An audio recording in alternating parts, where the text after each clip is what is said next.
Et bien voilà, bonjour à tous les amis, j'espère que vous allez bien. Nouvelle vidéo, et donc on se projette déjà pour le prochain match. Prochain match de l'équipe d'Algérie face au Mozambique.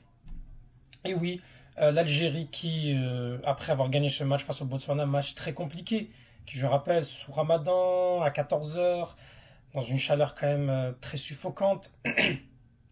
Un match qui avait tout d'un match piège en fait. Et puis finalement, alhamdoulilah, l'Algérie a gagné. Mais là, on passe à autre chose. On a passé une bonne nuit, on est content, on a bien gagné. Ça fait quand même plaisir de gagner malgré tout, malgré toutes les difficultés. Mais maintenant, il faut se projeter à autre chose parce que nous avons un gros duel qui s'en vient. Un gros duel entre l'Algérie et le Mozambique. Duel pas parce que voilà, c'est deux équipes qui sont les meilleures d'Afrique, mais un duel parce que les deux ont le même nombre de points. Et donc la première place, c'est le match pour en ce moment. Donc voilà un petit peu pour cette rencontre-là. Je rappelle que le Mozambique a quand même gagné l'Ouganda 3 buts à 1. Et la Guinée qui a joué face à la Somalie a fait 0 à 0. Donc c'est le premier point pris par la Somalie dans ses qualifications à la Coupe du Monde. On fait un petit point sur le classement. Par la suite, on ira voir un petit peu le parcours du Mozambique pendant les 5 premiers matchs. Qu'est-ce qu'il y a à retenir ou non de cette équipe. Puis, bien sûr, je vous donnerai mon 11 type qui se base bien sûr un petit peu sur ce que Petkovic va faire. Et en même temps, j'essaie un petit peu de donner ma touche personnelle. Bref. Alors, classement. L'Algérie a 12 points, le Mozambique a 12 points. La différence de but est plus 6 pour l'Algérie, plus 3 pour le Mozambique, sachant qu'on a gagné le Mozambique 2 à 0 en 2023. Ensuite, la Guinée, 7 points. 5 points de retard maintenant la Guinée. Très grosse déception alors qu'on pensait que la Guinée serait notre adversaire principal. Pour le moment, notre adversaire principal, c'est le Mozambique. Botswana, 6 points. L'Ouganda, 6 points. L'Ouganda et Botswana ont perdu. Et la Somalie qui ferme la marche avec 1 point. Bon, cette équipe du Mozambique.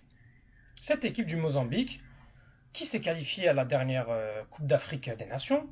Ils sont dans un groupe avec le Mali, dans un groupe avec les Swatini, dans un groupe avec la Guinée-Bissau.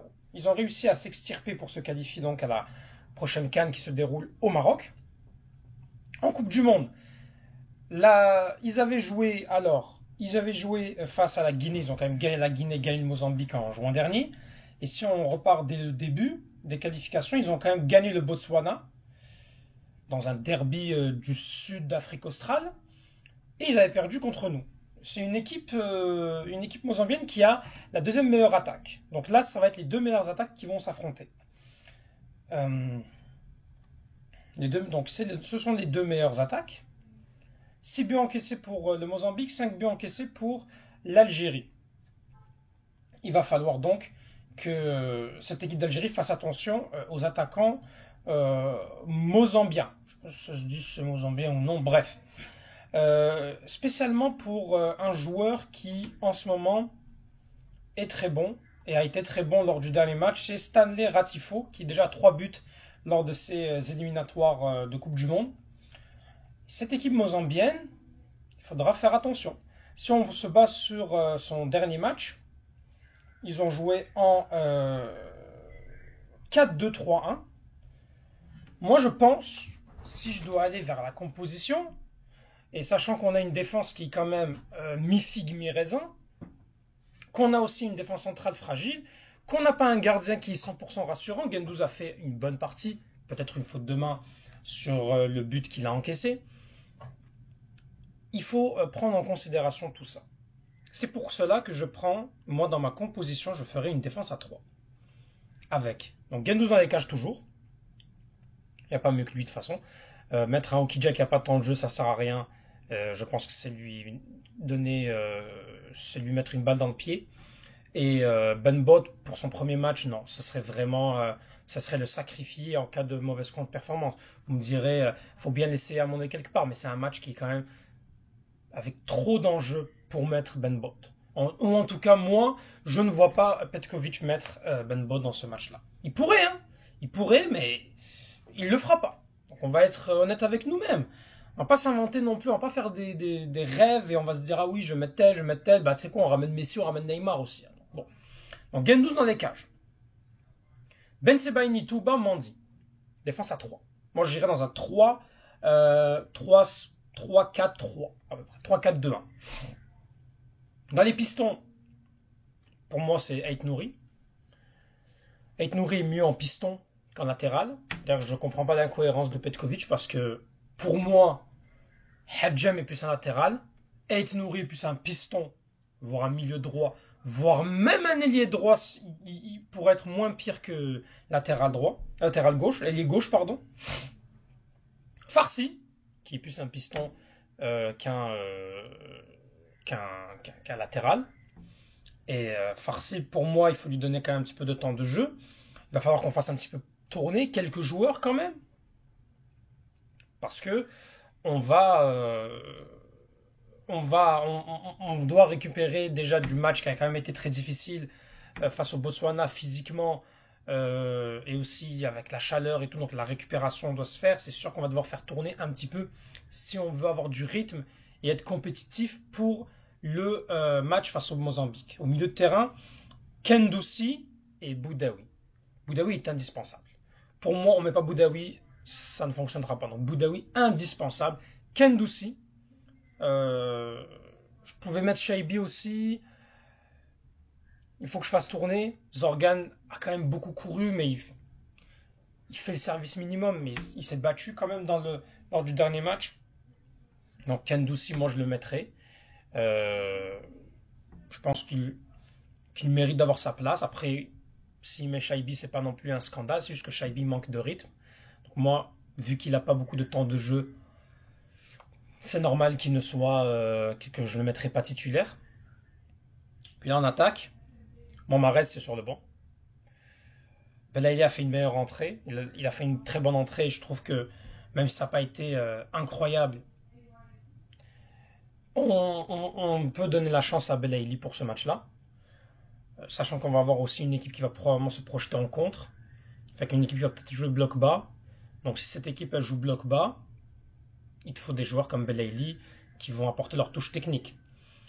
Je mettrai Amoura à droite parce que Mahrez ne défendra pas.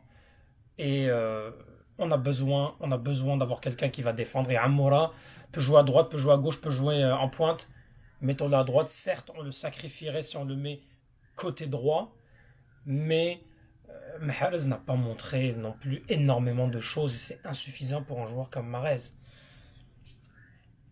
Fait que voilà. Et puis Gouiré en pointe. Évidemment, Gouiré en pointe.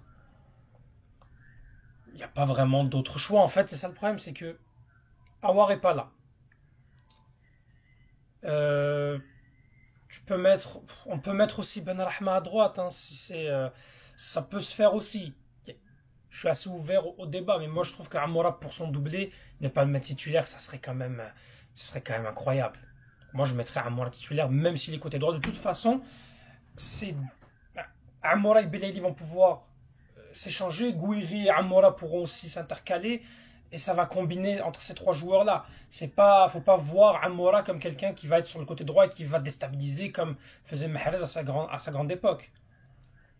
Ça va beaucoup bouger. Il y aura pas mal de terrain d'espace qui vont occuper entre Amoura, Belaïli, Gouiri. Donc pour moi, c'est intéressant de les mettre ensemble. Ils ont très très bien joué en seconde mi-temps. Ils ont beaucoup apporté lors du premier match. Mettons-le pour le second match. Donc voilà. Puis pourquoi Ben Sebaini, Touba, Mandi? Ben Sebaini il est au top. Mandi, il a quand même de l'expérience malgré que voilà, il a quand même tenu son match face au Botswana, même s'il n'est pas aligné, lors du but. Hein. Donc il couvre les attaquants botswanais. Et puis Touba, je suis désolé, Touba, c'est son poste, la défense à 3. Il joue en défense à 3. Mettons Touba dans une défense à 3. Et puis surtout, on va avoir on peut pas mettre une défense à 2 dans ce match-là, 2 défenseurs centraux, parce que il va y avoir il va y avoir un attaquant qui va faire mal, qui est en forme, en tout cas avec son équipe nationale, il est quand même en forme. Donc attention.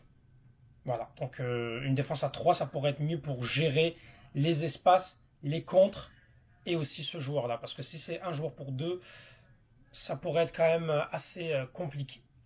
Fait que voilà. Voilà mon avis pour donc ce- cette composition-là.